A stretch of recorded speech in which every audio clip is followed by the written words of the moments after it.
Will the federal government make dental insurance available to everyone? Dental insurance is a kind of coverage carried by few people outside of benefits packages offered by employers. But that could change if a new federal rule is allowed to move forward. The idea is to make it easier for people to care for their smiles. After all, without dental insurance, if someone suffers a cavity, a cracked tooth, or another type of painful dental injury, the out-of-pocket cost can be in the hundreds or thousands of dollars.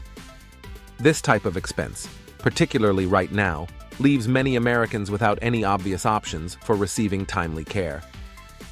In some states, the best that could be hoped for is to be on a wait list for an appointment with one of the small number of dentists who accept Medicaid, and that's only possible for those who are covered by Medicaid, the government coverage for low-income families. Many people without dental insurance head to the emergency room. Without any other options for affordable dental care, many people go to the emergency department, adding to expenses and longer waits that many believe would be avoidable if coverage were more commonplace. Government-funded emergency rooms and community health centers are also not an ideal option for receiving care, as it typically doesn't lead to a procedure to repair the problem, but instead often yields only painkiller and antibiotic prescriptions.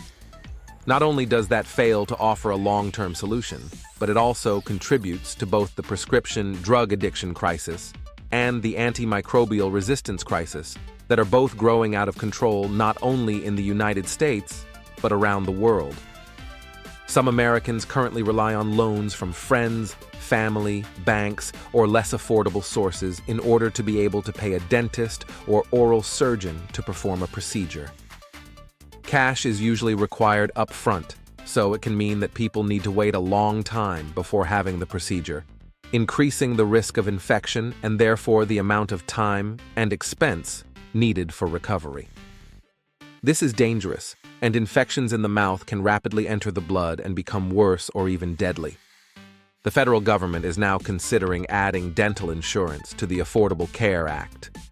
This would increase the number of Americans with the coverage by tens of millions by offering subsidies through federal and state marketplaces selling it. Thank you for watching our latest insurance news update. If you enjoyed the content, make sure to hit the subscribe button so you don't miss out on future updates. Also, we'd love to hear your thoughts. Do you think dental insurance should be added to the Affordable Care Act? Let us know in the comments.